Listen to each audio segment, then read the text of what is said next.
we go. We are back live here at Bengals Breakdown. I am your host, Stone Shields. Thanks so much for hanging out with us here on a Wednesday afternoon. Got my right-hand man, Chris Daughtry, helping us out, producing today's live show, doing all the work behind the scenes, so appreciate him for making that happen for us. Here we are on a Wednesday. Got plenty of stuff to talk about here on today's live show. I know I'm pretty fired up about it. I hope you guys are as well, and I hope you tag along with us throughout our 4 segments here on Bengals Breakdown, live on a Wednesday. We're going to be spending some time talking about Bengals news and rumors, of course, in our first segment on today's show. And we're going to be talking about Aaron Rodgers and potentially landing with the Pittsburgh Steelers here in a matter of days, weeks. I don't know. It could be very, very soon.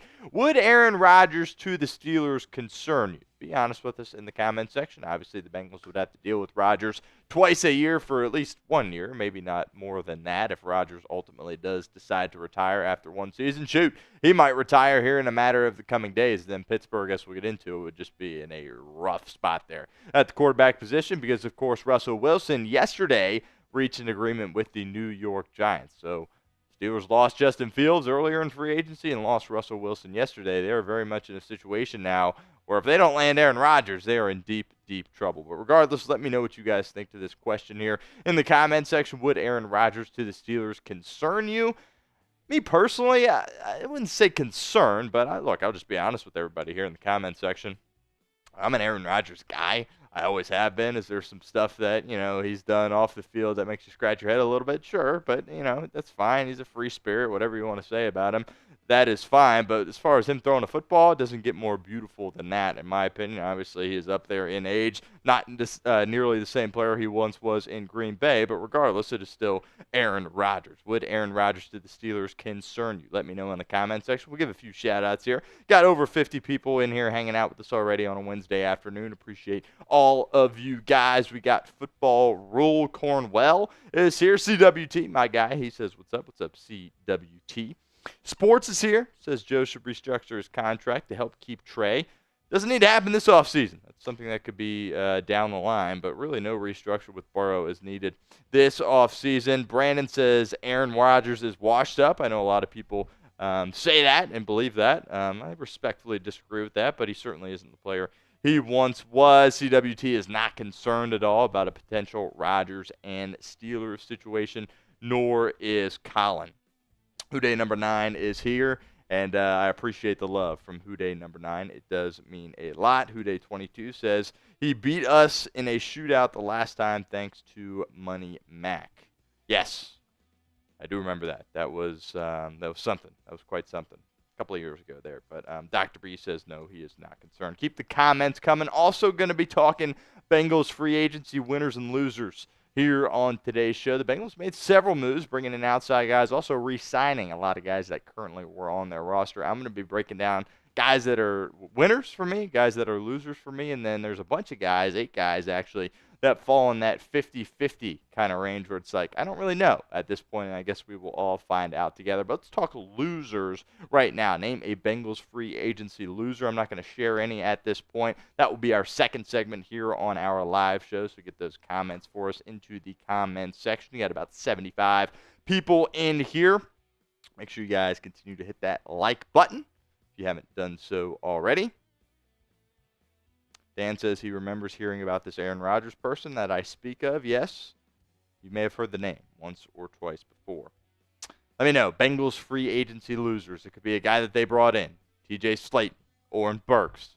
A guy that they re-signed, B.J. Hill, Joseph Osai, Tanner Hudson, Cam Sample, perhaps. Several guys that you could talk about here as a potential loser. Not winner. Minnow says Chase Higgins. That is, in my opinion, clearly a winner, but let me know. There we go. It's K1SWN says Osai. I'm in agreement there. I do believe that is a loser. But that'll be our second segment coming up here on Bengals Breakdown. Also, going to be doing a mailbag, by the way, so make sure you keep getting your questions in. I appreciate Haley for doing that. I think I saw CWT do the same as well. But we're going to be talking about concerns for 2025. At some point as well throughout today's live show. What's your biggest concern going into 2025? Is it the defense? More specifically, is it the pass rush?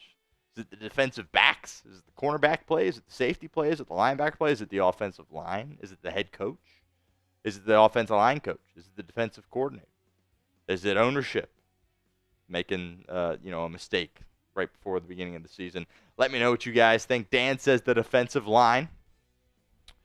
We're going to be going through the Bengals depth chart first time here this offseason, so that should be a lot of fun. Certainly going to be breaking down all the areas of this team that need improvement, whether through the draft or just through coaching and experience and repetition. So let me know. Biggest concern, Dr. B says Jermaine Burton. Yep, we'll see if he is still around, come the regular season.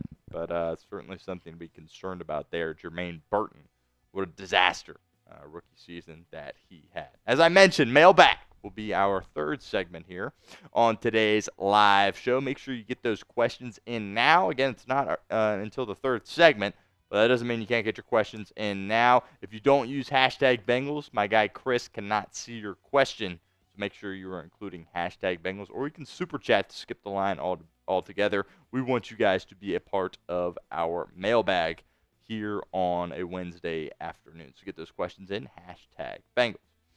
Now, if you are ready to start today's live show, show it by hitting that thumbs up icon for us if you haven't done so already. Got 70 people or so in here hanging out.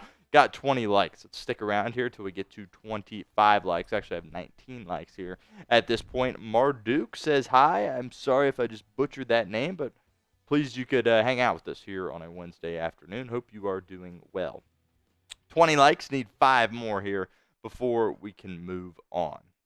Then we will tell you guys what is on tap for our live show here today.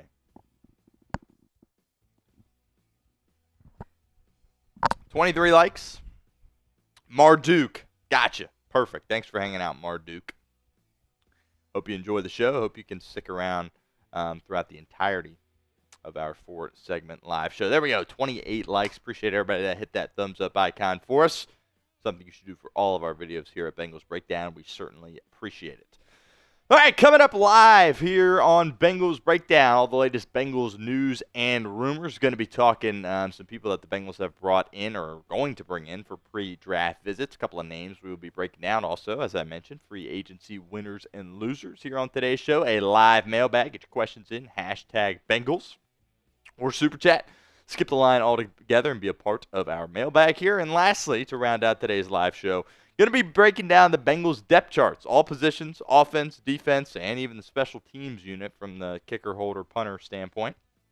And long snapper and returners, of course, going to be breaking that down as well. That's all coming up live here on Bengals Breakdown.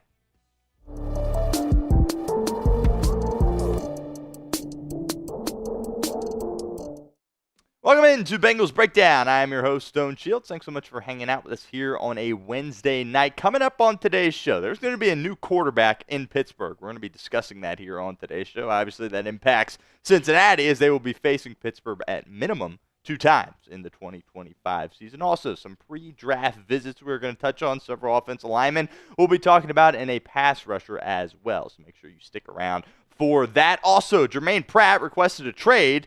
We haven't really heard anything since that trade request. The Bengals obviously have been very busy with other stuff, also known as T. Higgins and Jamar Chase and other free agency things that they have been sorting through. So we're going to spend some time talking about Germaine Pratt and where things stand as far as a potential trade goes for the Bengals linebacker. But before we get into that, make sure you guys hit that sub button if you haven't done so already. That's youtube.com/BengalsTV. We are trying to get to 18K here by the end of the month of March. Only have a few days left, but also only need 165 subs to make it happen. Let's get at least halfway home after this video here today on a Wednesday night. So help us out. Hit that sub button. We'll be here all off season long. Bengals news, Bengals rumors, draft coverage. Plenty of that as well. Don't miss out. Hit that sub button. Help us out. Help yourself out. youtube.com/BengalsTV. All right, Russell Wilson is going to the New York Giants. That news broke yesterday. He is leaving Pittsburgh in free agency and signing a 1-year deal with the New York Football Giants. And obviously, Russell Wilson, after he kind of got back with Pittsburgh there after the first couple of weeks dealing with that calf injury, he was their starter throughout the season. He did, I thought, an admirable job leading that football team. Obviously, typical Pittsburgh fashion, kind of down the stretch, sputtered a little bit, and ultimately weren't able to make any noise in the postseason. But He's a good quarterback still in this league, and he no longer will be with Pittsburgh. Also, Justin Fields. Obviously, right when free agency got underway, Fields was able to reach an agreement with the New York Jets. He was probably one of, if not the best backup in the National Football League with the Pittsburgh Steelers, and now is going to be the starter for the Jets here in 2025. Pittsburgh could have been able to hold on to him, but ultimately they lose him as well. So the quarterback situation with Pittsburgh really is up in the air. How about this? This is the most pitiful quarterback depth chart in the NFL, perhaps maybe even in the history of the NFL. They got Mason Rudolph coming back after his stint with Tennessee, and their backup right now is Skylar Thompson. So if they miss on one Aaron Rodgers, they are going to be in serious, serious trouble when you're talking about the Pittsburgh Steelers. Now, there are some other teams that obviously need a quarterback, right? But Pittsburgh's got a great roster around them. They've got a great defense. They have some weaponry, obviously, with George Pickens, Pat Freiermuth as well, guys that can make things happen on the offensive side of the ball. Now, if they get Rodgers, obviously that, puts them in a situation where they can be competitive. You can say what you want about Aaron Rodgers, but this past year that he had with the Jets, was it an Aaron Rodgers year? No. But it certainly was a lot better than some quarterbacks were putting out there on the football field. I still think Rodgers can play, and that'll be very interesting if Aaron Rodgers does, in fact, come to the AFC North. Obviously, the reports have been out that he wants to go somewhere like Minnesota or what have you. I think for him, if I was him, I probably would have went to the Giants, believe it or not, and they ultimately ended up going with Russell Wilson and Jameis Winston. But if you come to the AFC North as somebody that is in your 40s, you're going to get hit a lot by Baltimore and Cleveland, and Trey Hendrickson perhaps as well if he's able to stick around in Cincinnati. It'll certainly be very, very interesting, but it also makes life a lot harder for Cincinnati if Rodgers comes to Pittsburgh, because that's 2 games against a quarterback that, albeit is very old, but is still elite. In my opinion, maybe not elite, but is still a good quarterback, and of course has a great head coach in Mike Tomlin. Now, leads us to the pinned comment of today's show. Would Aaron Rodgers to the Steelers, would that concern you? I wouldn't say I'm concerned by it, but it certainly kind of raises your awareness levels up a little bit, at least for me, because he's a guy that, of course, is a Hall of Famer, one of the greatest quarterbacks of all time, that would be coming to your division to play quarterback. But let me know what you guys think. Would Aaron Rodgers to the Steelers concern you? Type Y for yes or N for no. All right, this next part of today's show, going to pivot a little bit, talk NFL draft, talk some NFL draft prospects on today's show. Obviously, there is a lot of pressure on Cincinnati here in this 2025 draft, given the money that they paid to T. Higgins and Jamar Chase. Even if they wouldn't have done that, there still would have been a ton of pressure on Cincinnati as well. But remember, if you draft well, that can solve lots of problems for you. I think people in Cincinnati kind of forget about this because it's been so long since the Bengals have drafted really, really well. But you take a look at teams like Philadelphia, like the Los Angeles Rams, right? They've been able to win a lot of games because they went out there and executed during the draft. We will see if Cincinnati can do that. There's going to be guys in the 3rd and 4th round that you can get that are going to be stars. Just a matter of picking the right guys. Let's talk about this guy right here, Ashton Gillotte out of Louisville.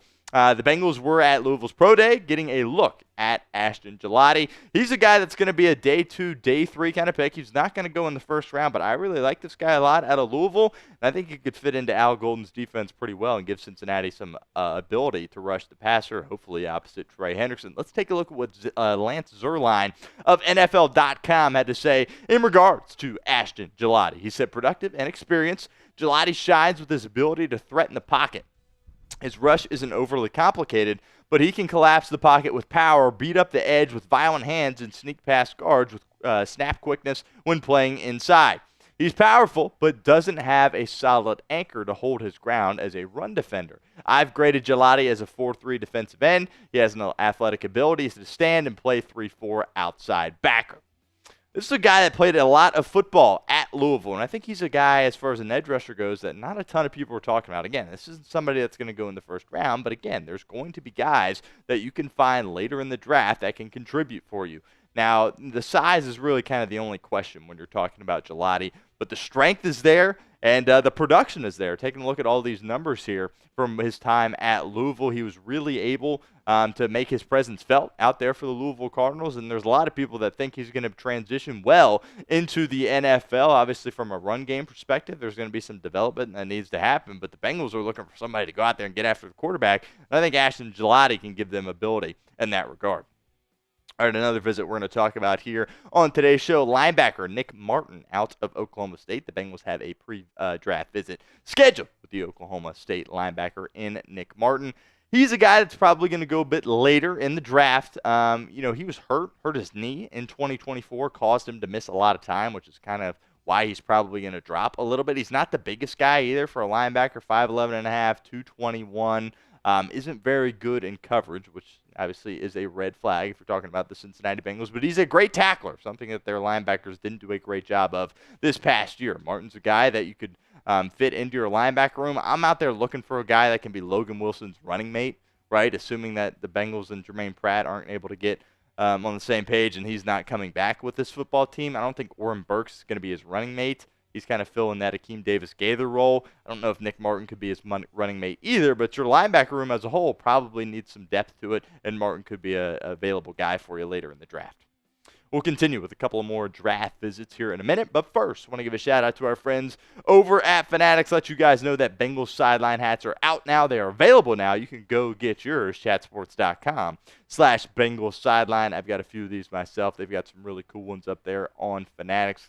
Not just hats, by the way, either. It's kind of obviously what we're pitching right now is the hats, but they've got quarter zips, they've got hoodies, they've got sweatshirts, they've got it all over there at Fanatics. Some of the best Cincinnati Bengals swag that you can find over on Fanatics. We'll put that link in the comments section and the description of today's show. Go check it out, chatsports.com/Bengals sideline.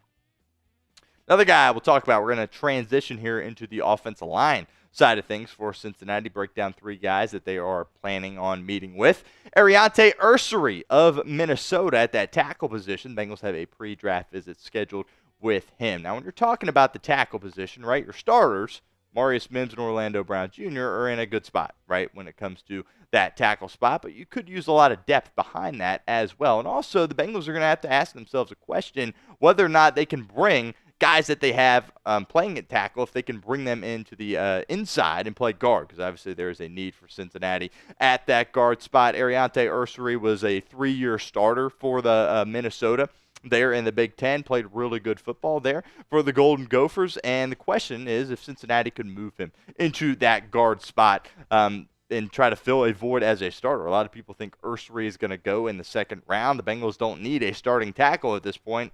Could you use a depth piece behind Orlando Brown and Marius Mims? Certainly. But at this point, I think you're looking for guards, and the Bengals are going to have to figure out whether or not they need to take a guy that was playing guard in college or if they can transition a guy that played tackle to guard at the professional level. Now, how many offensive linemen do you want to draft? Bengals, of course, have 6 picks and a lot of work to do on the offensive line. My answer to this question is 2 minimum, but let me know what you guys think in the comments of today's show. 2 more guys out of Boston College we're going to talk about here at that offensive line spot. Ozzie Trapillo, first up here. He's also a tackle out of Boston College. We're going to see what Lance Zierlein had to write about Ozzie Trapillo. This is what he said. He said, Trapillo won't generate much movement in the run game, but good upper body power helps him neutralize the edge. He operates with sound pass sets, active hands, and excellent arm extension. He has a good feel for pocket depth with an ability to ride rushers over the top, but he will get beat by inside counters and speed to power rushers at times. Trapillo could operate as a swing tackle early on, but his potential in pass protection gives him a good chance to become a starter.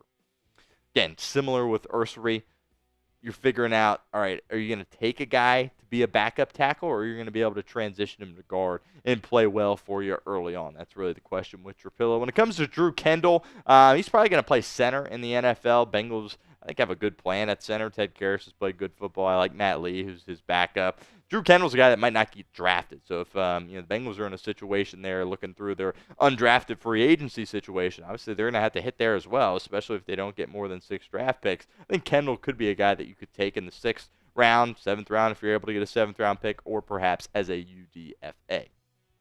Rounding out today's show, let's talk Germaine Pratt here on Bengals Breakdown. Pratt, of course, requested a trade early on into the offseason, and then people kind of forgot about it because a lot of crazy stuff started happening, right? You had the T. Higgins stuff, the Jamar Chase stuff, and obviously re-signings that you had on your football team, as well as bringing in outside free agents as well. Sports Knots Mo Motton, may have said that name wrong, Mo. I apologize if that is the case. He thinks a good landing spot for Germaine Pratt is the Las Vegas Raiders. Let's take a look at what Motton had to say on Germaine Pratt. He said, Pratt has been a reliable and productive linebacker for 6 seasons. He has significantly improved in pass coverage, allowing a passer rating of 88.1 or lower over the previous 3 years. The 7th-year veteran hasn't allowed more than 2 touchdowns in coverage within a season. Pratt's skill set would complement Landon Roberts' run-stopping ability. Now, when I read that from Moton, I sit there and kind of wonder, did you really watch Germaine Pratt when he was out there on the football field? Look, Germaine Pratt's played really good football for the Cincinnati Bengals, but this past year was not his best. Yeah, he had a ton of tackles, but look at Logan Wilson, who played significantly less games than him, and really, I thought, had some better numbers there from a production standpoint. There are also, some issues with the pass coverage. I know, the numbers might not say that, but how many times did, somebody get matched up on Germaine Pratt over the middle, and it was just an automatic completion? And then a lot of times, Pratt struggled to make the tackle as well. So there's a reason why he hasn't been dealt yet. The market for him isn't very high, and I think a lot of teams out there think that, hey, Cincinnati's probably just going to release him, and we can pick him up without having to give up a draft pick in the process to acquire him. I hope that is not the case. I would love just to get a 7th-round pick for Germaine Pratt, and you're able to get, an additional draft pick. You go up from 6 to 7, that would be great. But at this point, especially after the trade request and bringing in Oren Burks and new leadership there with Al Golden coming in as the DC, I'd be surprised if Germaine Pratt was back in Cincinnati in 2025. Make sure you guys give me a follow over on Twitter at StoneShields_. All of our Bengals Breakdown content will be posted to my Twitter page. Trying to get to 600 followers here. So help me out. Give me a follow over on Twitter. Would Aaron Rodgers to the Steelers, would it concern you? Let me know. Be honest with us in the comments of today's show. Scroll through some of these here, see if we got any questions there while we were working through our segment. Marduk likes gelati. Conley says we need all defense for the first 3 or 4 picks. Yeah, I mean, the offensive line, something that needs to be addressed, but I wouldn't mind going with all defense. Dan says Nick Amonwori. I'm a big Nick Amonwori guy. I think you got 2 safeties there that are capable of being picked at 17 overall with Amonwori and Malachi Starks. Obviously, you have a lot of areas of need on your football team from a pass rush perspective and an offensive line perspective. But if one of those 2 guys are there and you don't have an edge rusher that you absolutely love available on your board, I would pull the trigger on one of them. Brian's confused as to why we haven't signed Brandon Scherf yet, as am I. There's rumblings that he might call it a career, hang it up, and retire. That would make a little bit of sense, but he's a guy that's still playing at a high level. I'm surprised he hasn't been signed yet. The Lucas Patrick signing, I don't think impacts the Brandon Scherf thing. Scherf could come in and be a starter for you right away. Obviously, right away is old, but yeah, he's a guy that could start for you on your offensive line. I would love to have him, but no developments when it comes to that. No update on Scherf. Let's see here. Hey, we got our first super chat of the afternoon that we will get to here in a second. King Blood says, what round do you think we draft running back? Stick around. We're going to talk about that. I'm not so sure that we need to, especially with only having 6 picks, but I get it's kind of a loaded running back draft here in 2025, so that could be a potential situation for Zach Taylor and Duke Tobin. Dan says trade Pratt and Geno Stone. I worry the kind of what we were just talking about there on our first segment. Worry the market for Pratt isn't there. Feels like the Bengals are going to release him. Teams are sitting there thinking, why do we have to give up a pick if he's going to be available on the open market in a matter of time? But we'll see. Geno Stone, I've been hard on Geno Stone, and I'm going to continue to be. I think the safety position, seems like the Bengals just want to run it back with Stone in battle, not with Von Bell, but with Stone in battle, and I feel like that's a mistake. Here we go. Christian Wolf, $2 super chat. Trade Trey Hendrickson for the 39th overall pick. My mindset has always been it's got to be a first rounder if you're giving him up, and it doesn't feel like a first rounder is going to be offered by another team. So I would say no to this. Obviously, that's close to the first round, early second round. I think in a perfect world, he's back. He's back with the Cincinnati Bengals. The Bengals want him back. He wants to be back by all accounts. And hopefully, Cincinnati is able to make that happen. But 39th overall, I don't think that's quite enough for me. I'm looking for a first rounder ultimately if they do give up Trey Hendrickson. All right, next segment. What's up? Brian said something? Oh no, I do not know Brian. I appreciate the kind words, though, Brian. Just kidding. But no. All right. No, he's talking about Geno Stone. Yeah, that's funny. Yes, Geno Stone is trash. Brian, Chris thought you were talking about me. Maybe you are, but I think you were talking about Geno Stone. That's funny. All right, appreciate Tim Tyre, my guy in here, letting everybody know, like, share, subscribe. You know the drill. Appreciate you, Tim. You are a real one for that. And time to talk some winners and losers here on today's show once I get everything pulled up here. And we're ready. Winners and losers right now on Bengals Breakdown. Welcome into Bengals Breakdown. I am your host, Stone Shields. Thanks so much for hanging out with us here this afternoon. Coming up on today's show, we're going to be looking at some winners and losers for the Cincinnati Bengals in free agency here to this point. Obviously, things are winding down. This is more of a big picture thing, right? We're not looking at the individual contracts here. We're just kind of talking about players, guys that were brought in, guys that were re-signed, whatever the case may be, and kind of providing feedback on that. Ultimately, will Cincinnati opt to add anyone else? Obviously, Lucas Patrick was added relatively recently. There's still some guys out there that could help and contribute to your football team. We'll see if Cincinnati is done or if ultimately they decide to bring someone else in. Now, if you want the Bengals to make another signing, which I still think is a possibility, make sure you like today's video for me right now. Going for over 550 likes here on today's show. So if you want the Bengals to make another signing, like today's video for me right now. Let's get to the winners here. This is obvious. You got to start out here with the wide receivers. Jamar Chase wasn't technically a free agent, but T. Higgins, Jamar Chase, getting those guys back, getting those guys locked in with your football team for the years to come was absolutely massive, and I am over the moon that Cincinnati was able to get them done and get them locked down. As I've talked about here on Bengals Breakdown, when you have T. Higgins, when you have Jamar Chase, you are a Super Bowl contender when you are out there with Joe Burrow. Obviously, healthy, you're able to do that. If you stay healthy, Jamar Chase, T. Higgins, and Joe Burrow. And really happy that Cincinnati was able to get it done. A lot of naysayers out there didn't think that Cincinnati ultimately was able to reach deals with these guys, but that is not what transpired. Cincinnati gets it done with Jamar Chase and T. Higgins, and that, to me, is the biggest possible winner you could have. Over the moon that they were able to get it accomplished. What is your confidence level in the Bengals wide receiver room? Let me know in the comment section. Scale it for me, 1 to 10, 1 on the low end, 10 on the high end. It is the pinned comment of today's video. So if the ad comes here on YouTube, that's fine. Take advantage of it. Get down in the comments. Let us know what you think. Mike Gesicki, next up here as a free agency winner for the Cincinnati Bengals. I didn't know if they were going to be able to keep both receivers and Gesicki, but shoot, they made it happen. And Gesicki kind of was like a Swiss Army knife for you on your offense this past year in 2024. He just makes you so hard to handle, especially when he's out there with T. Higgins and Jamar Chase. Is he a tight end? Yeah, technically, but not really, right? He's kind of a big slot, able to go out there. He's great in the red zone. He's a tough guy. He's a big frame. When you got these nickels matched up with Mike Gesicki, they just can't handle it. And Gesicki does a great job making himself available to Joe Burrow, and he seems to have created a great rapport with Burrow as well. That, to me, pretty obvious. The receivers, Mike Gesicki, top-of-the-line winners for this football team. Super stoked to have them back in 2025. Another winner for me is TJ Slaton, who, of course, the Bengals brought in free agency. He's going to play nose tackle for you for the Cincinnati Bengals, and he's going to be a heck of a lot better than Sheldon Rankins was, in my opinion. TJ Slaton is a massive, massive human being.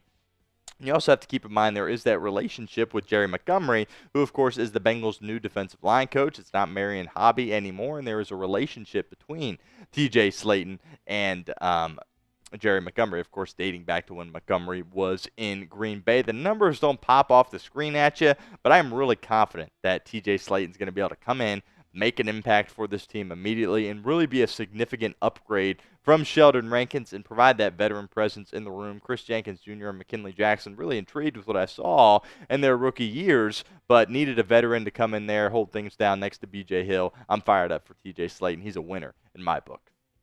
Oren Burks with an asterisk by it. Why is the asterisk there? He can't be starting for me. He's not a guy that I want to be Logan Wilson's running mate. I'm not just sure he has that. If you want to fill in for Akeem Davis-Gaither, take over that role? Yeah, absolutely. But obviously, Oren Burks is a guy that's bounced around. He's been a bit of a journeyman throughout the past couple of years, but most recently won a Super Bowl with the Philadelphia Eagles and really played great for them along that playoff stretch. Cincinnati liked what they saw from Burks in those big games. They obviously are hoping that they're playing in big games themselves. I like Burks on my football team, but if he's out there as the every down guy next to Logan Wilson, I have my questions there. I still would love to get a guy like Jahad Campbell in the draft, or perhaps, a different linebacker later on in the draft. Still looking for that linebacker too. I don't think it's Burks, but I do like the signing, and it was a good price for Cincinnati as well. Last winner here, Cam Sample. Kind of was a no-brainer, right? Bring him back on a one-year deal. Had the serious injury that caused him to miss the entirety of the 2024 season. I think the defense looks totally different if Cam Sample is out there and he does not get hurt. Unfortunately, that is not what transpired. But I'm a big Cam Sample guy. Getting him back on a one-year deal, if he can get back to where he was before he got hurt, I think that could spell really, really good things for Al Golden and this Bengals defense. We'll continue with our free agency winners and losers here in a second, but do want to give a shout out to our friends over at PrizePicks because they are the sponsor of today's show. PrizePicks is the best place to get real money sports action. With over 10 million members and billions of dollars in awarded winnings, PrizePicks has made daily fantasy sports accessible to all. You just pick more or less on at least 2 players for a shot to win up to 1,000 times your cash. Run your game all season long on PrizePicks. PrizePicks is the best way to get action on sports in over 30 states, including California, Texas, and Georgia. The app is easy to use. To create a lineup, all you have to do is pick more or less on a few player stats for your shot to win up to 1,000 times your money. They also get the power play option here on PrizePicks. This is what we're rolling with here in college basketball, going with the more than on Cooper Flag points. Then going with the less than on Mark Sears points as well. To be honest, I didn't craft this one up myself. The less than on Sears, I'm not loving it, but that's what we're rolling with here at our Chat Sports offices. They also offer the Flex Play. This isn't the Flex Play, but the Flex Play option offers you to miss one of your picks and still have a chance to double your money. They also offer Venmo, Apple Pay, MasterCard, and more for quick and easy deposits into your account this sports season. So download the app today. Use code CLNS. Get $50 instantly after you play your first $5 lineup. Again, download the app. Use code CLNS. Get $50 instantly after you play your first $5 lineup. It's PrizePicks. Run your game. All right, we're going to go to the loser side here, and I got B.J. Hill here on this list. Look, I love B.J. Hill. I love what he has done for the Cincinnati Bengals, but I kind of was at a point where I was like, okay, it's time to kind of go our separate ways, and ultimately that's not what happened with B.J. Hill. The Bengals are bringing him back on a pretty sizable contract, and look, not to say that he was the reason why the Bengals were not good on defense last year. Not at all. I thought B.J. Hill was definitely good in spots for the Cincinnati Bengals football team, but to sign him to a long-term deal where he needs to really get back to the form that he was at a couple of years ago for it to be worthwhile, you definitely have some question marks there. And I just needed, my view was I needed to see a lot more new bodies defensively after the disaster season that they had. And unfortunately, it seems like Cincinnati's bringing back a lot of guys on defense, which I have an issue with. And I guess that's why B.J. Hill is getting marked as a loser here. Nothing against B.J. Hill. I love him. Love what he's done for Cincinnati. Hopefully I'm wrong. Hopefully he balls out the next few years. But I thought it was kind of a questionable decision to bring him back. Name a Bengals free agency loser. Let me know in the comments of today's show, whether it be a re-signed guy or somebody from the outside that they brought in. Give me a name right now in the comments. Joseph Osai, been pretty outspoken about this one. Bengals bringing back Osai on a one-year deal. I was ready to watch Osai walk as well. Kind of came on strong there at the end of this season, was able to record some sacks and disruption. Get after the quarterback a little bit. He's still young, plenty young, 25 or so years of age. Has a couple of sacks to his name there from the end of the year, so that obviously is intriguing. But Osai, I didn't think got home enough. Give him a lot of credit for beating out Myles Murphy. It was, of course, first-round pick a couple of years ago. But Osai, I think, needs to have a big year. I thought he would get more than what he got from Cincinnati. So, if it was a long-term kind of thing, that'd be one thing, but a prove it one-year deal, not the end of the world with Osai, but I still would have parted ways personally. This last one here, the lack of addressing needs. Obviously, this isn't a player, and do have to understand that Cincinnati was dealing with a lot with their receivers, what have you. But there's a lot of areas that you didn't address. Your DBs were not good last year. You haven't done anything as far as your DBs go, corner and safety. Offensive line, you're bringing in Lucas Patrick. You did that a few days ago, but you would have liked to gotten kind of a bigger name guard guy out of the way. So I thought there was a lot of positions that the Bengals did not pay attention to during free agency. Again, they were busy with other stuff, but I would have liked to see them address more needs across kind of their whole roster. Now, this last portion of today's show, going to be talking about guys that, are they winners or are they losers? I don't really know. They're kind of in that 50-50 spot. We got 8 guys here we're going to break down. Lucas Patrick, bringing him in from the New Orleans Saints. What's his role going to look like? Is he going to compete for a starting spot, or is he going to be backing up a guy like Cordell Volson or Cody Ford? I really don't know, to be completely honest with you. We'll see. I'm happy they just brought somebody in. That was a win, but we'll see if he can do anything productive for this football team. Samaje Perine. We all love Samaje Perine, right? I think we're all pretty stoked that he's coming back. I'm just hoping it doesn't turn into a Von Bell situation, right? Hopefully Samaje still has some juice where he can go out there and be productive. We're going to ask him, talking about the Cincinnati Bengals, to do a heck of a lot more than Kansas City was asking him, right? He's going to be their third down back. That, I think, is their ideal plan. We'll still see if he can still do that. Obviously, when you beat Kansas City, went to the Super Bowl, he's a big reason why you're able to make that happen. We'll see if he still possesses that same juice. Marco Wilson, kind of surprised here. He's cheap, right? I don't have an issue with the contract or anything like that, but is a guy that fills up your cornerback room. I was hoping to get a new body in there, and your room right now at this point is kind of full. Obviously, it's the offseason. You can continue to bring in more guys before you have to deal with your cuts leading into the regular season. But Marco Wilson, we'll see. He did some good stuff for you on third down, but ultimately didn't play a ton. We'll see what he does in 2025. Cody Ford, I was ready to walk on from him, but I'm not surprised Cincinnati kept him. A lot of people in the organization like Cody Ford. They love his flexibility. The fact that he can swing out to tackle when he needs to and also play guard for you along the offensive line. I think that versatility is why ultimately he comes back. We'll see. I don't want to see him as a starter. He's kind of a backup in my opinion. But we'll see what it looks like with Cody Ford next season. Tanner Hudson, Bengals opting not to bring in any outside tight ends.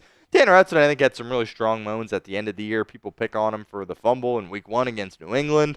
Obviously, that loss against New England, probably the reason you missed the playoffs, and everything kind of just snowballed from there. But Tanner Hudson, I don't have an issue bringing him back. We'll see, what kind of production he does.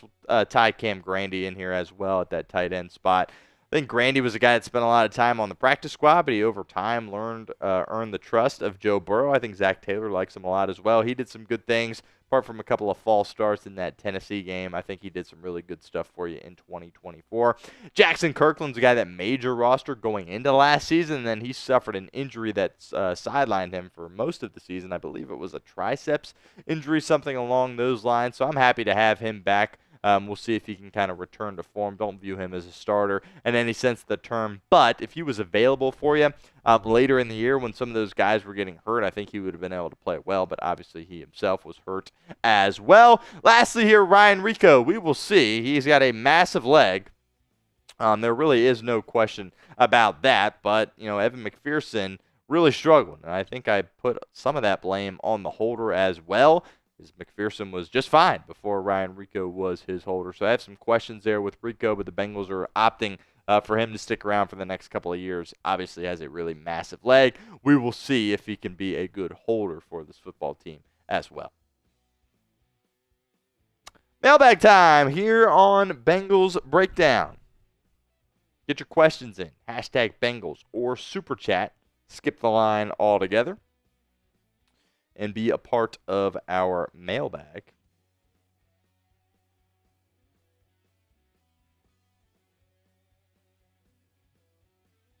Okay. And I see we've got some super chats in here. And we will hit those in the mailbag.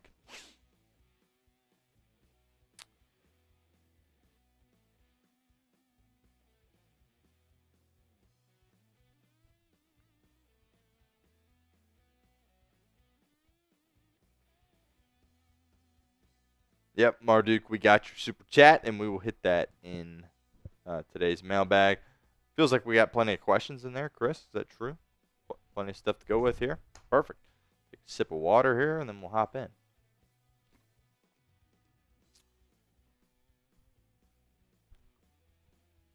Get your questions in. Hashtag Bengals or super chat to skip the line altogether. Before we get into our mailbag, if you are excited for the 2025 NFL Draft, spam Who Dey for me in the comment section of today's show. Trying to break a record here for as many comments as we can get on this video. So get your Who Days in the comment section. Spam it as many times as you can.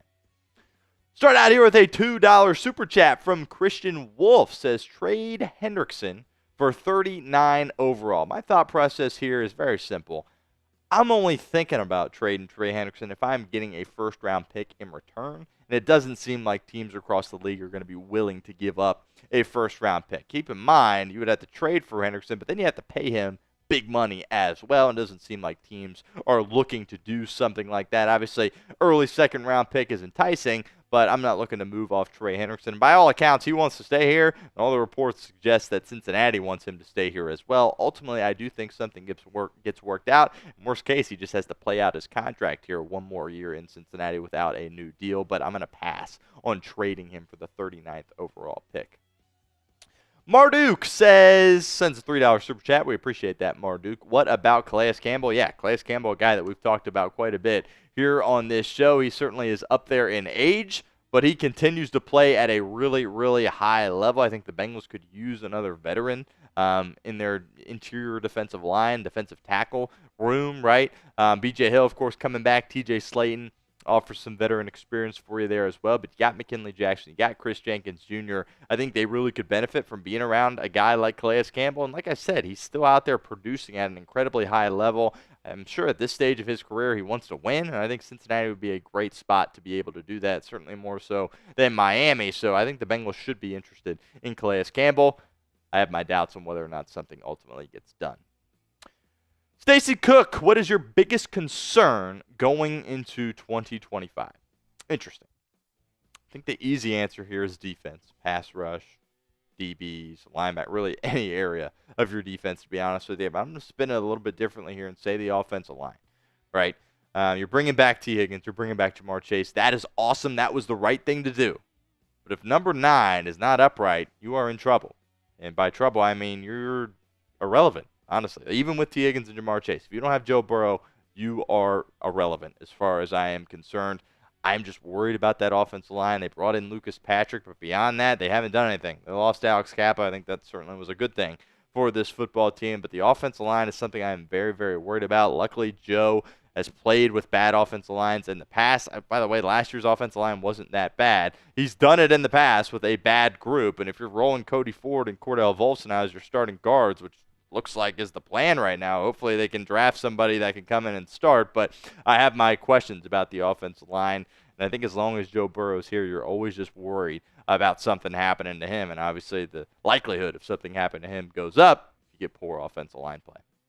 What is your biggest concern going into 2025? Let me know at the pinned comment of today's show. If that ad comes here on YouTube, that's totally fine. You can ignore it, get down in the comments, and let us know what you think. Christian Wolf, $2 super chat. Is Mike Green an option for us? Absolutely. I think Mike Green is very intriguing as a prospect. He's a guy that I think should be a lock to go in the first round. Obviously, anytime you're talking about Mike Green, you got to bring up the off-the-field stuff. It very much is there, and it very much concerns me, right? I think Cincinnati cannot afford to miss on this number 17 pick. And if you have some off-the-field concerns, that might scare you off a guy like Mike Green. But from a football perspective, the production at Marshall was there. He showed it in the Senior Bowl down in Mobile, Alabama as well. And I think he could come in and contribute immediately and get some sacks opposite Trey Hendrickson for Al Golden and this Bengals defense.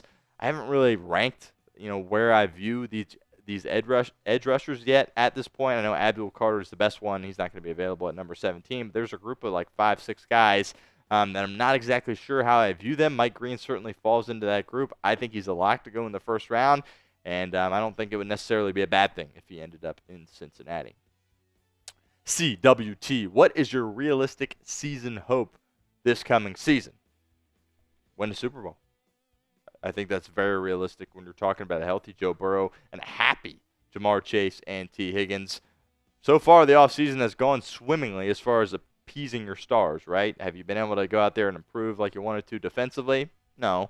Improve the offensive line? No, but everybody's happy. Everybody should be happy in the building because they've done exactly what they've been asked. as far as what the players and the fan base has been asking. That was, pay Jamar Chase and T. Higgins, and they did that. And when you have those three guys out there and they're healthy, I think even as bad as your defense is, Super Bowl is always a realistic expectation. I think should be the expectation every single year with those guys. So that's mine, to be completely honest with you. I hope they can win the Super Bowl, and I believe that it can happen with those guys in place.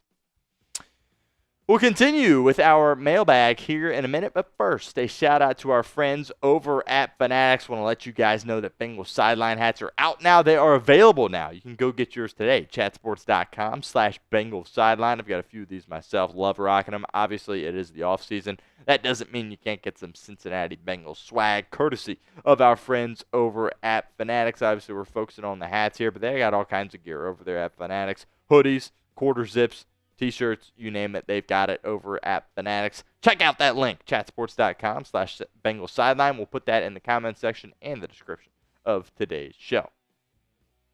Haley, why are no teams more interested in Jack Sawyer? From the film I watched, he was the best defensive player in the big game. That should mean something, right? Yeah, I think when you're talking about Jack Sawyer being a top-of-the-line prospect, I just think there are so many other guys that are more valuable as far as the professional game goes. What Jack Sawyer did at Ohio State, he was a massive part of the success that they had on the defensive side of the football. And I'm not going to say that Jack Sawyer isn't going to be a solid professional football player, but he's not a first-round guy by any stretch of the imagination. In my opinion, I think there are some speed concerns with Jack Sawyer. Size, is he the biggest guy? Is he really going to be able to handle those offensive tackles in the National Football League? I have my questions there, but the heart certainly is there. The toughness certainly is there. The desire certainly is there. When you're talking about a guy like Jack Sawyer, I wouldn't count him out. He is a guy that has an undying belief in himself. I feel like he will get it done, but as far as being a first-round guy, that's a little bit, too aggressive for me personally. Even a second round, I don't know. I think I view him as more of a mid-round kind of guy when you're talking about Jack Sawyer. Dr. B, what is your realistic worst number 17 overall pick the Bengals could make? Interesting question here. From Dr. B, I would just say, you take a swing on Shamar Stewart, and he ends up being a player that, people feared that he would be, which is a guy that's an incredible athlete but can't go out there and translate it to production on the football field. Talked about it at length here on the show. Can't afford to take a project. You're not in a spot where you can do that. You have such massive holes on defense. You can't take a guy like you did with Myles Murphy a couple of years ago and say, first year he's not going to do much, but he'll grow into a guy that we can lean on. No. Can't afford to do that here in 2025. So I guess my worst case situation would be a pick a pass rusher like a Shamar Stewart, like a James Pierce Jr., and they are not ready to contribute for your football team in 2025. Felix Pogany. Will Evan McPherson return to form in 2025? This is a good question. Something we haven't spent a ton of time talking about, obviously, is the kicker, so that doesn't get a ton of headlines, right? But I do still have confidence in Evan McPherson.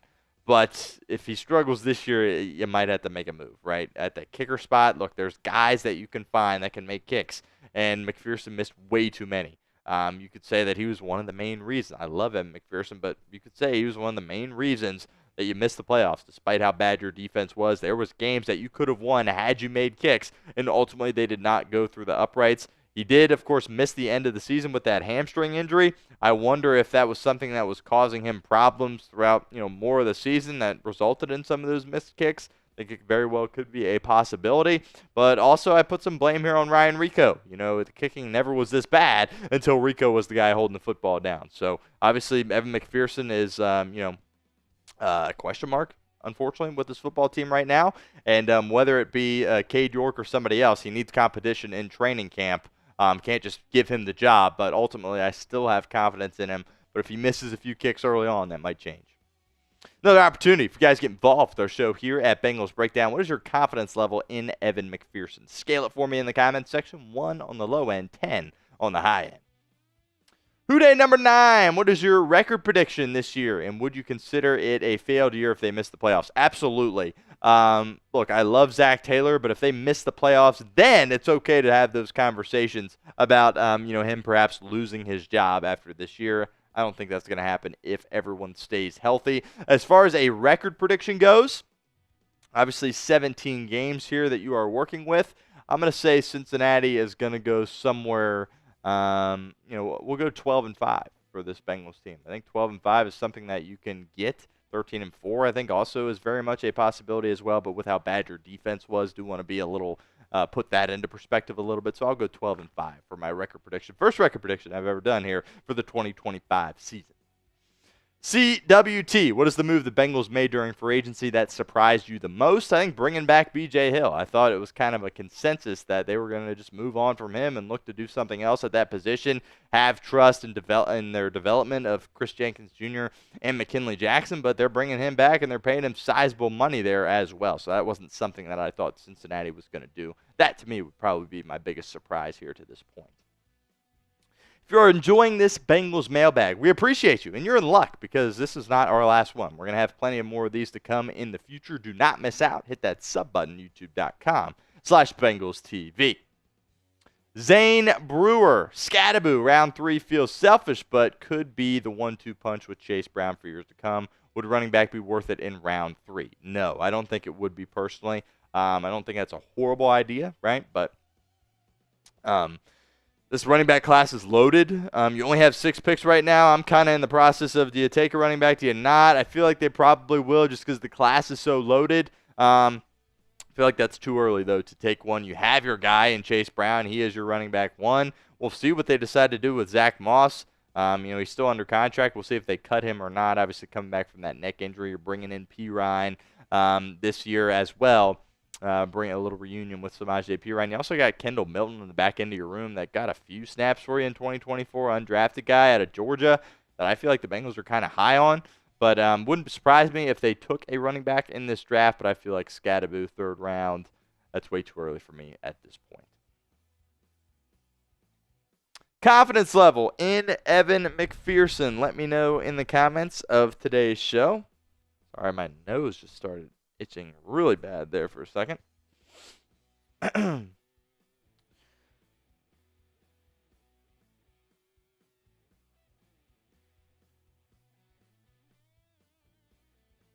Brian says Green's off his list. Yeah, I don't blame you for thinking that.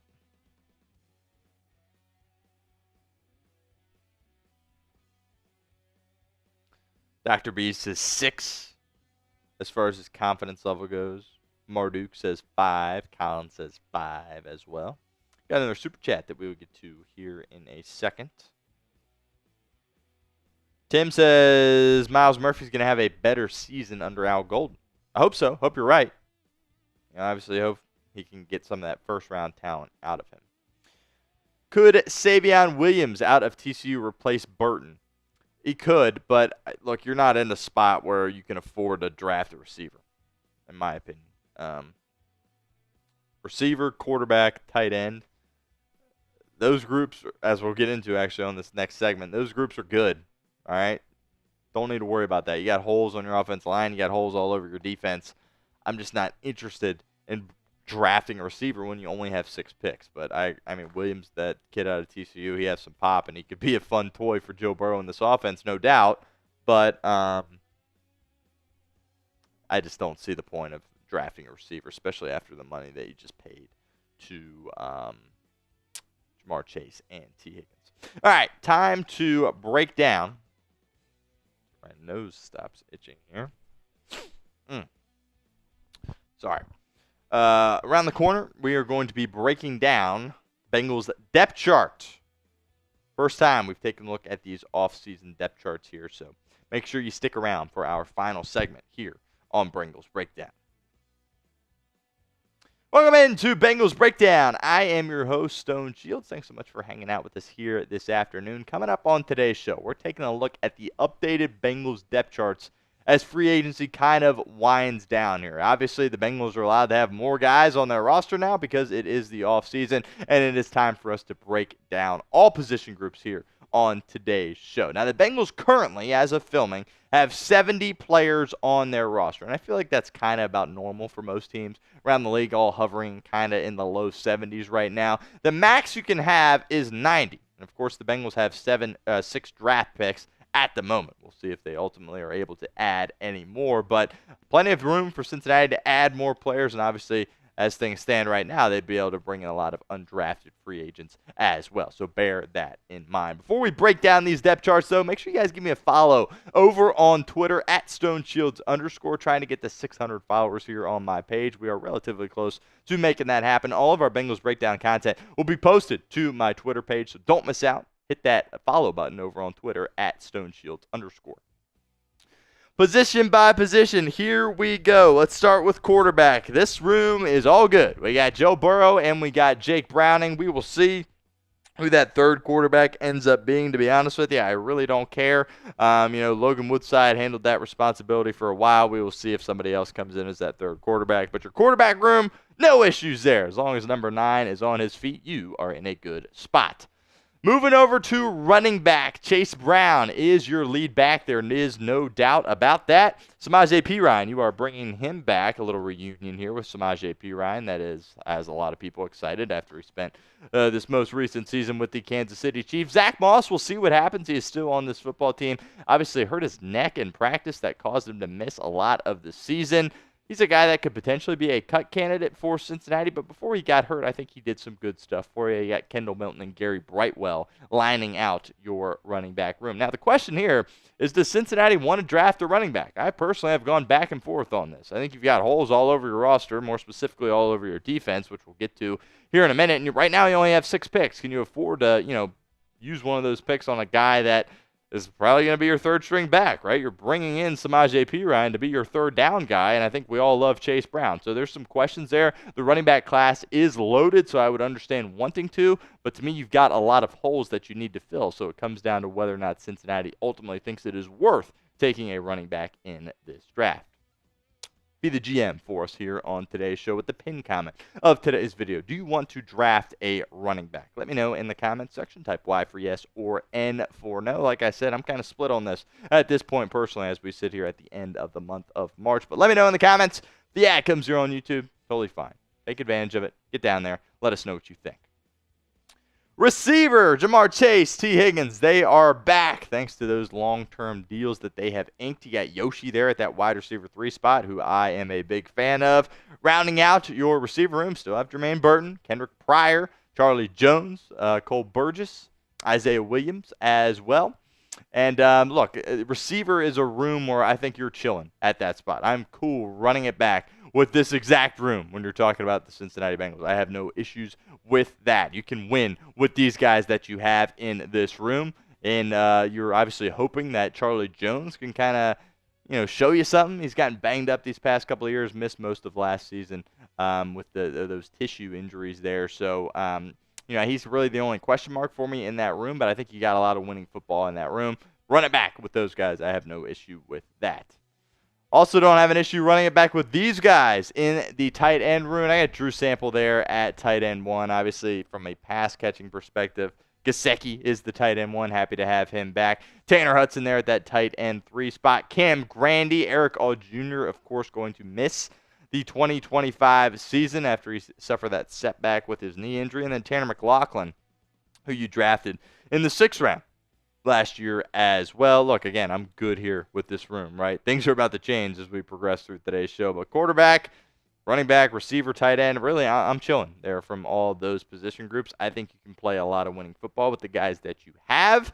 And I think, bringing back Tanner Hudson, bringing back Cam Grandy, they've built a rapport with Joe Burrow, built trust with Zach Taylor as well. I like them as backups. If you weren't able to bring Gesicki back, I would say, oh, yeah, you need to find somebody to bring in to help fill that void of Eric All. Not that they're the same kind of player whatsoever, and I'm just saying a top-of-the-line tight end. But you bring Gesicki back, I'm good with this room, even with Eric All Jr. missing this coming season. Now you've got issues.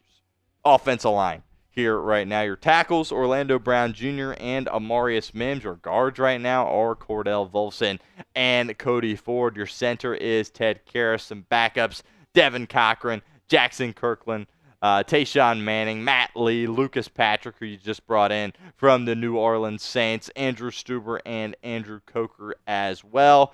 Clearly, there is a lot of pressure here on Scott Peters, your new offensive line coach. You are hoping that you can develop some of these guys. I think Cordell Volson probably at the top of that list, somebody that hasn't played a ton of winning football for you, hoping that they can take the next step under the tutelage of Scott Peters. Look, their priorities were elsewhere this offseason. I think we have to understand that as a fan base, because that's what we were saying, right?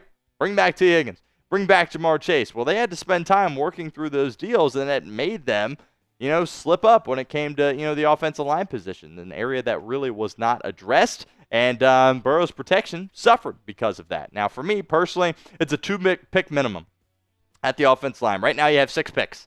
I'm looking to have at least 2 of them be on the offensive line. We will see if ultimately Cincinnati decides to do that. But for me, it's very clear you need to take at least 2 in this coming draft. We'll continue with our show here in a moment, but first, a shout-out to our friends over at Prize Picks because they are the sponsor of today's show. Prize Picks is the best place to get real money sports action with over 10 million members and billions of dollars in awarded winnings. Prize Picks has made daily fantasy sports accessible to all. You just pick more or less on at least 2 players for a shot to win up to 1,000 times your cash. Run your game all season long on Prize Picks. Prize Picks is the best way to get action on sports in over 30 states, including California, Texas, and Georgia. The app is really easy to use. To create a lineup, all you have to do is pick more or less on a few player stats for your shot to win up to 1,000 times your money. They also offer the flex play here at Prize Picks. This is what we're rolling with here for some season-long flex play slates when you're talking about professional football for next season. Going with the less than on Jared Goff passing yards. Also going with the less than on Travis Kelce receiving yards, as well as the less than on rushing yards for Jaden Daniels. So a lot of less thans that we're rolling with here at Chat Sports. Best thing about the flex play, you don't need to get all of those correct. You can miss one of those picks and still have an opportunity to double your money. So download the app today. Use code CLNS. Get $50 instantly after you play your first $5 lineup. Again, download the app. Use code CLNS. Get $50 instantly after you play your first $5 lineup. It's Prize Picks. Run your game. Let's talk defensive tackle here on today's edition of Bengals Breakdown. You're bringing back B.J. Hill, who was a free agent, re-signing him. T.J. Slaton, bringing him in from Green Bay. And Chris Jenkins Jr. and McKinley Jackson, your draft picks last year. Kind of rounding out that room. Only have 4 defensive tackles here at this point, so you're obviously going to add somebody at some point. I'm pretty fired up about T.J. Slaton.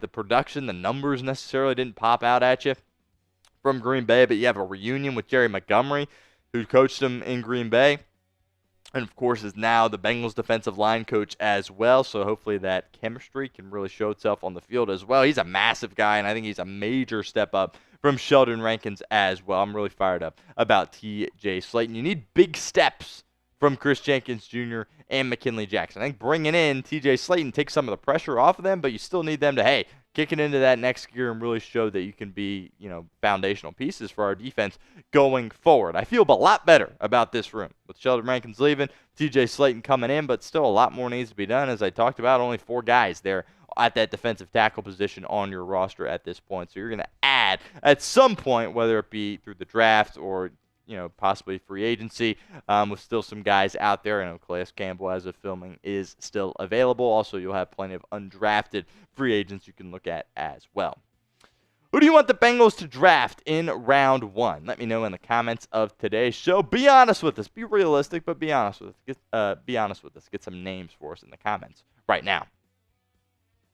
Let's get to edge rusher here on today's show. Trey Hendrickson. Hopefully he is back with Cincinnati. Joseph Osai is back on a 1-year deal, as is Cam Sample. You got Isaiah Thomas, Myles Murphy, and Cedric Jackson rounding at that room at this point. You need some serious improvement from Joseph Osai and Myles Murphy in particular. Murphy, of course, you drafted a couple of years ago in the first round, and he has been a bust to this point. Hopefully Al Golden can get things turned around for Myles Murphy, and you can start to see a little bit more production at that spot.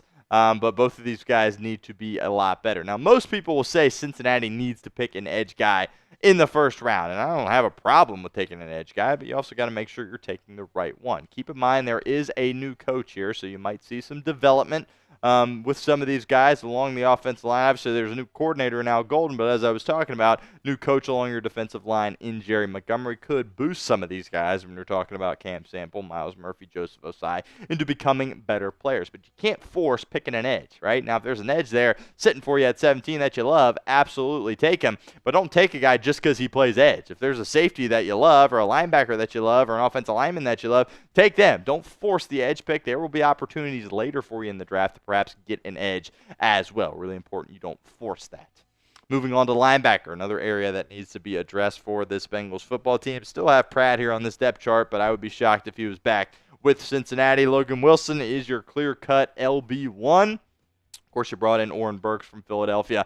In free agency, you got Shaka Hayward, you got Muma Jongmeta, and you got Craig Young as well. I want to be very clear here. I'm happy about bringing in Oren Burks, but he's not a starter. He cannot be Logan Wilson's running mate. I don't think that would be a good situation for the Cincinnati Bengals. If he wants to fill in that Akeem Davis-Gaither role, great. I think that's what he would be, good at filling in that kind of position and those kind of reps and snaps on the football field. You're looking at another draft pick that I think you need to allocate towards that linebacker spot. So let's think about this for a second.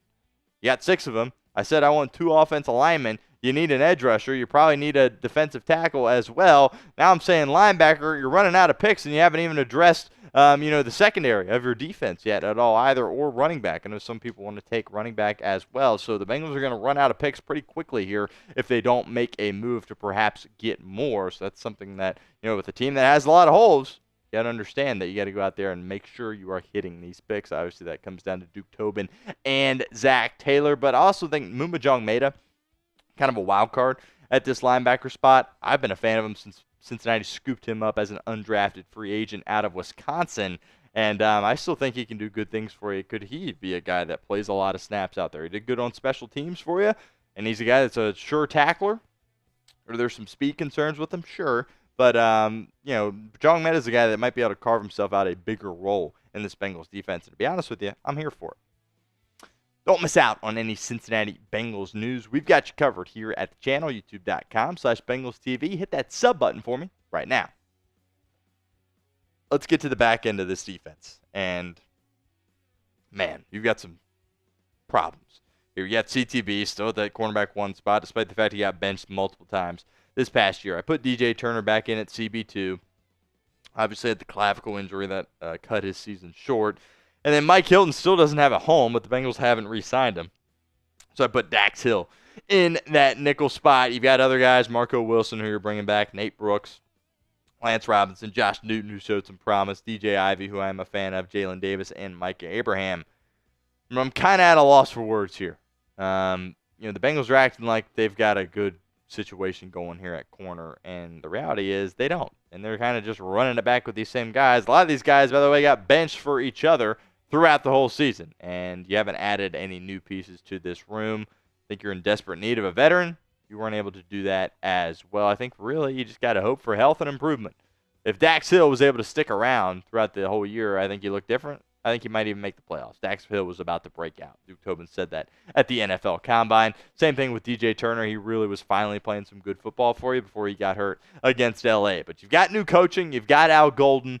Your DB's coaches are still the same, but from a coordinator perspective, you got Al Golden. Hopefully he can work some magic, and hopefully some of these guys can improve. I haven't quit on Cam Taylor-Britt yet, but there definitely were some bad parts of the season last year for CTB. Let's move to safety. Geno Stone, Jordan Battle, Tyson Anderson, P.J. Jules, Dejon Anthony, and Jalen Key. That's what you're working with at that safety spot, and it feels like kind of run it back with these safeties. When you're talking about running it back with Geno Stone and Jordan Battle as your starters. And I believe this is a mistake. I still am holding on to Jordan Battle can be a solid player for you. Thought he came on at the end of the year pretty well. But Geno Stone, I know it was 1 year, but I'm ready to move on. It was too many bad things happen. I know he kind of saved it at the end of the year when they were playing lesser teams, lesser quarterbacks. Was able to get, a couple interceptions there as well. But feels like they're running it back with these guys. And again, I think that is a mistake. Malachi Starks and Nick Amonwori, I think, are upgrades from Geno Stone. And if they're sitting there at 17 and there's a pass rusher that you don't, the pass rushers that you love have already been picked, take Starks or Amonwori and cut Geno Stone. That sounds harsh to say, but I'm a big fan of those two safeties. And I think both of them can drastically improve your defense the minute they step in the building. Let's talk special teams before we get out of here on today's show. McPherson still there at that kicker spot. Would like to see him have some competition in training camp, whoever that kicker is. He needs it. Hopefully he can, win that battle and make some kicks for Cincinnati. Ryan Rico, of course, just got extended, as did Cal Adamitis. And then as far as kicking and kick return, punt return go, you're looking at Charlie Jones so long as he can come back from these injuries and stay on the football field. Feel good at that return spot. Make sure you guys give me a follow over on Twitter at @StoneShields_. All of our Bengals Breakdown content will be posted to my Twitter page. Also, you'll find some short form content up there these days as well. So help me out. Give me a follow over on Twitter at @StoneShields_. Biggest concern going into 2025? Let me know in the comments of today's show. Pretty good audience hanging out, over 100 people here on today's show. Really appreciate that. $2 super chat from Marduk. Any update on Mike Hilton? No, but he did have that tweet that basically insinuated that, hey, he was done here in Cincinnati. So I would be surprised to have him back. Wouldn't mind having him back. I mean, shoot, you didn't go out and get a veteran. So I think you could use him there at that nickel spot.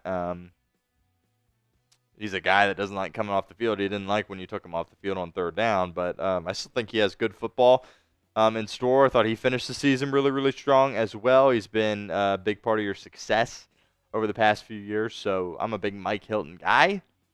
I don't know if it's too late to bring him back. Maybe something changes and you can, but he is still on the open market. We will be live again next Wednesday. Don't miss out. Hit that sub button, youtube.com/BengalsTV. We'll be at you with another 4-segment live show. Hope you can make it. Hope you enjoyed today's live show. And we'll have videos for you guys all throughout the week and weekend, of course, as well. So be on the lookout for that. Hit that sub button for me right now.